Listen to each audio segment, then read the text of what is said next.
तो हेलो यार, क्या हाल चाल। Welcome to the channel. और अपने न्यू डीसीयू की फर्स्ट मूवी यानी कि सुपरमैन का ट्रेलर आ चुका है, जो काफी कमाल का था और मैंने देखा इसे स्लो मोशन में। एंड इस वीडियो के अंदर आप भी इसकी सारी हिडन डिटेल्स के बारे में जान जाओगे। नंबर 1, ट्रेलर की शुरुआत होती है एक बर्फीली लोकेशन से, और जैसा कि अभी विंटर सीजन चल रहा है तो थोड़ी सी रिलेटेबिलिटी दिखाने के लिए डायरेक्टर साहब की तारीफ बनती है। नंबर 2, इसी जगह पर सुपरमैन बहुत ही तेजी से आकर गिरता है, और अगर आप इस सीन के बैकग्राउंड वॉल्यूम को ध्यान से सुने तो वो एक फाइटर जेट के साउंड जैसी लगती है। और मूवी के डायरेक्टर जेम्स गन ने कहा है कि फ्लाइंग सीक्वेंसेस की इंस्पिरेशन उन्होंने टॉप गन मैवरिक जैसी जबरदस्त एरियल एक्शन मूवी से ली है। नंबर 3, पहले तो मुझे लगा कि मैन ऑफ स्टील मूवी की तरह सुपरमैन उड़ना सीख रहा है, लेकिन इस शॉट में पता चलता है कि वो एक्चुअली में किसी से पिट कर रहा है, क्योंकि उसे बहुत सारी चोटें लगी हुई हैं। नंबर 4, अगर आप भी मेरी तरह एक ड्रैगन बॉल फैन है तो आपको पता ही होगा कि इस सीन के अंदर सुपरमैन यामचा के आइकॉनिक पोज को रिक्रिएट कर रहा है, जो एनिमे कम्युनिटी के अंदर बहुत ही ज्यादा फेमस है। नंबर 5, मे बी मैं ही कुछ ज्यादा सोच रहा हूँ, लेकिन इस क्रैश लोकेशन का शेप एक जायंट क्लॉ जैसा लग रहा है, जो हो सकता है हिंट हो एक बिग मॉन्स्टर का, और वो हमें आगे ट्रेलर के अंदर देखने को भी मिलता है। नंबर 6, लिटरली अपना सुपरमैन ब्लीड कर रहा है, हैंडशेक हो रहा है, ब्रीदिंग में प्रॉब्लम आ रही है, मतलब जिसके साथ भी इसकी फाइट हुई है उसने इसे बहुत ही बुरी तरह धोया है। नंबर 7, इसके इतना वीक होने का रीजन हो सकता है कि ये रॉबर्ट पैटिसन के बैटमैन की तरह अपने इनिशियल ईयर्स के अंदर है, जिसके पास ज्यादा बैटल एक्सपीरियंस नहीं है, होल्ड बैक करता है और अपनी पावर्स को बैलेंस करना सीख रहा है। नंबर 8, जहाँ पर वो अपनी सुपर विसल बजाता है, जिसके बाद कोई चीज बहुत ही तेजी से उसकी तरफ बढ़ती है, जो पहले तो मुझे लगा कि फ्लैश है, लेकिन एक्चुअली में ये क्रिप्टो था, जो पता नहीं क्यों भाग के आ रहा है, क्योंकि ये सुपर डॉग फ्लाई भी कर सकता है। इसी के साथ ये सुपरमैन का पेट है और इसी की तरह बहुत दूर से आया है। नंबर 9, इसके बाद हमें क्रिप्टो का फुल लुक देखने को मिलता है, जो इसके एनिमेटेड मूवी वर्जन से काफी डिफरेंट है। नंबर 10, इसके बाद वो सुपरमैन को चाटने लगता है। डॉग्स की स्पेशलिटी है कि वो उसे लिक करते हैं, जिसे वो बहुत ज्यादा प्यार करते हैं। मतलब लीग ऑफ सुपर पेट्स की तरह इस मूवी के अंदर भी इनकी केमिस्ट्री काफी मजेदार होने वाली है। नंबर 11, सुपरमैन उससे कहता है मुझे घर ले चलो, और इससे उसका मतलब था फोर्ट्रेस ऑफ सोलिट्यूड, जो इनका बेस है, क्योंकि क्रिप्टो वहीं पर रहता है तो उसके लिए होमवर्ड का मीनिंग यही लोकेशन है। नंबर 12, इसके लिए वो उसे अपनी केप पकड़ाता है, जो काफी डिफरेंट आइडिया है, क्योंकि सुपर पेट्स मूवी के अंदर हमने देखा है कि वो उसे इस तरह से भी ले जा सकता है। कहना तो नहीं चाहता, लेकिन अभी के लिए लगता है कि इस क्रिप्टो के पास फ्लाइंग एबिलिटी नहीं है। नंबर 13, क्रिप्टो जब उसे घसीट के जा रहा होता है तो यहाँ पर हम उसका नेक पैच नोटिस कर सकते हैं। नंबर 14, शाइनिंग फाउंट में जब जेम्स गन का नेम सामने आता है तो बैकग्राउंड में हम स्पेस और बहुत सारे स्टार्स नोटिस कर सकते हैं, जो मूवी की थीम से परफेक्टली मैच करता है, क्योंकि इसके अंदर हम एक एलियन की स्टोरी देखने वाले हैं। नंबर 15, इसके बाद अपना शक्तिमान गंगाधर बन जाता है, और इन ग्लासेस, हेयर स्टाइल और मासूम चेहरे को देख के कौन ही कहेगा कि ये कोई सुपर हीरो है। नंबर 16, वो काम करता है द डेली प्लेनेट बिल्डिंग के अंदर, जो मार्वल के डेली ब्यूगल की तरह ही है, और ये रहा इसका कॉमिक एक्यूरेट वर्जन। नंबर 17, इस सिक्योरिटी गार्ड की न्यूज़पेपर पर जूमिंग करें तो हेडलाइन पर लिखा है hammer of Boravia creating havoc. DC comics के अंदर बोराविया एक फिक्शनल कंट्री है, और ये वाला सीक्वेंस भी बोरावियन बॉर्डर पर टेक प्लेस कर रहा है। नंबर 18, यहाँ पर हम देखते हैं अपनी ब्यूटीफुल लोइस लेन को, लेकिन अपना सख्त लौंडा इसे टोटल इग्नोर मार देता है। कल एक्चुअली में वो फोन पर बात कर रहा था। जिस तरह से ये एक दूसरे को देख रहे हैं, लगता नहीं अभी तक इनका टाका बिड़ा है। नंबर 19, यहाँ पर अगर आप गौर करें,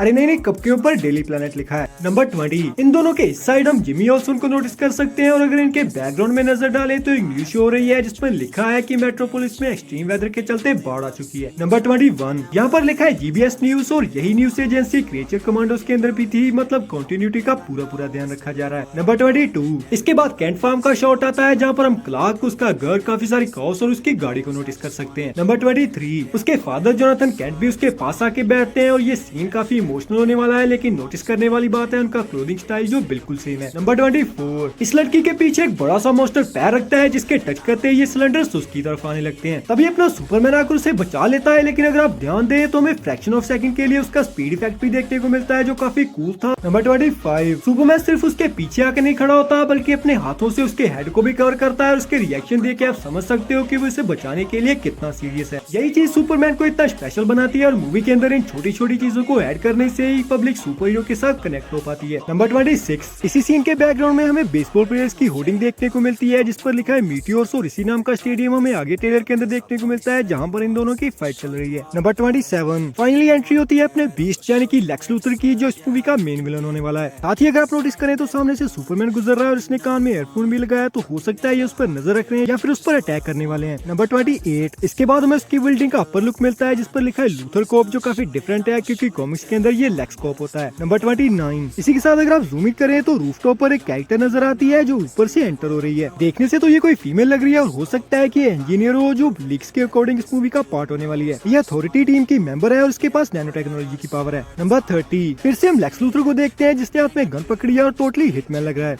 नंबर 31, यहाँ पर हम सुपरमैन को एक ग्लास केज के अंदर देखते हैं, हैं जहाँ पर कोई इस पर लाइट मार रहा है और वो मुक्का मार के इस ग्लास को तोड़ देता है। मुझे लगता है कि उसे कैद किया गया है और ये लोग उसे सनलाइट प्रोवाइड कर रहे हैं। नंबर 32। इसके बाद हमें बुरावियन बॉर्डर वाला सीक्वेंस देखने को मिलता है जहाँ पर बहुत सारे लोग भाग रहे हैं और सभी ने कुछ न कुछ हाथ में पकड़ा हुआ है। नंबर 33। इसके अलावा बीच में एक लड़का सुपरमैन के लोगो वाला झंडा झुला रहा है जो उसकी डूम्सडे वाली फाइट के दौरान फटी हुई केप का रेफरेंस है। इसका कलर भी सुपरमैन की कॉस्ट्यूम से मैच करता है, तो हो सकता है कि इस लड़के ने कभी न कभी सुपरमैन को देखा हो। नंबर 34। इस बॉम्ब ब्लास्ट को देख के लगता है कि यहाँ पर मिलिट्री अटैक हो रहा है और ये चीज आगे वाले शॉट में कंफर्म भी हो जाती है क्योंकि यहाँ पर हम इस लड़के के पीछे सोल्जर्स को नोटिस कर सकते हैं। नंबर 35। इसी लड़के को हम इस न्यूज में भी देख सकते हैं, यहाँ पर ये ऊपर की तरफ देखकर मुस्कुरा रहा है, मतलब सुपरमैन ने बचाने आ चुका है। लेकिन साथ ही अगर आप नोटिस करें तो इस टीवी के ऊपर लूथर कॉब लिखा है, मतलब होना हो इसे अपना लेक्सी देख रहा है। नंबर 36। इसके बाद हम सुपरमैन को पब्लिक के अंदर देखते हैं जहाँ पर लोग उस पर बहुत ही ज्यादा गुस्सा है, उसके कपड़े भी जले हुए हैं जो इस काइजू के फायर अटैक की वजह से हुआ है। और अगर आपको याद हो तो इसी तरह से शज़ैम के कपड़े भी जल गए थे। नंबर 37। अब अगर आप सोच रहे हैं कि ये टाइटन कहाँ से आ गया, तो जेम्स गन ने अपने पुराने इंटरव्यू के अंदर कहा था कि न्यू डीसीयू का फेस 1 गॉड्स एंड मॉन्स्टर्स पर फोकस करेगा और यहाँ पर वही चीज हो रही है। नंबर 38। यहाँ पर हम सुपरमैन को एंग्री और अशेम्ड देख सकते हैं, मतलब उससे पक्का कोई न कोई गलती हुई है जिस वजह से सभी उस पर पागल हैं। और भाई साहब बंदे की एक्टिंग लाजवाब है। नंबर 39। नीचे मेरे ऊपर लिखा है स्टैग इंडस्ट्रीज जो डीसी कॉमिक्स में भी एग्जिस्ट करती है और इसका ओनर है साइमन स्टैग जो मेटामॉर्फोज की ओरिजिन में मेजर पार्ट है, जिसके बारे में हम आगे बात करेंगे। नंबर 40। यहाँ एंट्री होती है गाय गार्डनर की जो कॉमिक्स के अंदर एक कूल ग्रीन लैंटर्न है। नोटिस करें तो इसका हेयर स्टाइल कॉमिक एक्यूरेट है और ये अपनी रिंग का यूज करके मिरर को कवर कर देता है। नंबर 41। दो शॉट्स के अंदर इसके बैकग्राउंड में नजर डालें तो यहाँ पर हम हॉकगर्ल और यहाँ पर मिस्टर टेरिफिक को नोटिस कर सकते हैं। नंबर 42। इसके बाद हम हॉकगर्ल को फ्राई करते हुए देखते हैं जिसके हाथ में उसका आइकॉनिक मेस और इसके मेल पार्टनर को हमने ब्लैक एडम मूवी के अंदर देखा था। नंबर 43। मुझे तो लगता है कि इस न्यू टीम को स्टैग इंडस्ट्री ने क्रिएट किया है क्योंकि इनके सूट्स में भी थोड़ी बहुत सिमिलैरिटी है और हो सकता है कि सुपरमैन के ब्लंडर करने के बाद इन्होंने इस काइजू वाली सिचुएशन को संभाला हो। नंबर 44। ये सीन काफी सरप्राइजिंग था जहाँ पर सुपरमैन एक रोबोट के लिए इमोशनल हो रहा है। ऐसा इसलिए क्योंकि ये उसका असिस्टेंट गैलिक्स हो सकता है जो फोर्ट्रेस ऑफ सॉलिट्यूड को मॉनिटर करता है। डिटेल्स की बात करें तो इसके नीचे एक कपड़ा, हाथ में स्क्रू ड्राइवर, हेड पर बुलेट शॉट और इन दोनों के पीछे आइस क्रिस्टल्स हैं। इसी के साथ यहाँ पर भी सुपरमैन का वही पब्लिक वाला लुक ही है। नंबर 45। देखने से तो ये गेम ऑफ थ्रोन्स वाला नाइट किंग लगता है, लेकिन एक्चुअली में ये मेटामॉर्फो है जिसके पास मेटामॉर्फोसिस की पावर है और ये अपनी बॉडी को किसी भी एलिमेंट में चेंज कर सकता है। और आप नोटिस भी कर सकते हैं कि इसकी बॉडी के दोनों साइड से डिफरेंट कलर में है। Number 46। Oh my God, 3 building से एक के ऊपर एक ताश के पत्तों की तरह गिर रही है और अगर सुपरमैन नहीं आया तो इस ब्रिज की खैर नहीं। नंबर 47। पता नहीं क्यों अपना लेक्सी रो रहा है, साथ में उसे काफी सारी चोटें भी लगी हैं और मुझे तो लगता है कि यहीं से वो सुपरमैन को हिट करना शुरू करेगा। नंबर 48। द बॉयज के ब्लैक नोयर जैसा दिखने वाला ये बंदा जो दीवार को तोड़ रहा है, उड़ रहा है, सुपरमैन को पुश कर रहा है, मोस्ट प्रोबेबली अल्ट्रामैन होने वाला है। नंबर 49। चलो इनके कुछ वर्जन्स को तो हमने पहले भी देखा है, लेकिन mister terrific totally new super hero होने वाला है जो यहाँ पर शायद किसी बेस को प्रोटेक्ट कर रहा है। नंबर 50। ये टी स्पेयर्स नाम की हाईली एडवांस्ड बॉस यूज करता है जो इसे प्रोटेक्ट करने के साथ साथ अटैक भी करती है। थोड़ा जूमिंग करके देखिए तो ये लुइस लेन को प्रोटेक्ट कर रहा है जो शायद यहाँ पर न्यूज रिपोर्टिंग के लिए आई होगी। नंबर 51। इन साइफाई सोल्जर्स पर नजर डालें तो इनके सूट कलर्स और एलसी लोगो से लगता है कि ये अपने लेक्स लूथर के बंदे हैं। नंबर 52। एंड में हम देखते हैं क्लार्क एंड लोइस को जिनके बैकग्राउंड में काफी सारी एनर्जीज हैं जो इसके फर्स्ट पोस्टर के अंदर भी थी। पक्का यहाँ पर कोई जबरदस्त सुपर हीरो शोडाउन चल रहा है क्योंकि ये लाइट ग्रीन लैंटर्न का अटैक है और वो शायद किसी को कैप्चर करने की कोशिश कर रहा है। लेकिन मेरे दोस्तों उनसे बात नहीं बनने वाली और फाइनली अपने सुपरमैन को ही जाना पड़ेगा। तो गाइस ये था मेरा ब्रेकडाउन इस ट्रेलर के ऊपर। वीडियो अच्छी लगी तो लाइक और दोस्तों के साथ शेयर कर देना और ऐसी और भी मजेदार वीडियोस देखने के लिए सब्सक्राइब कर लेना।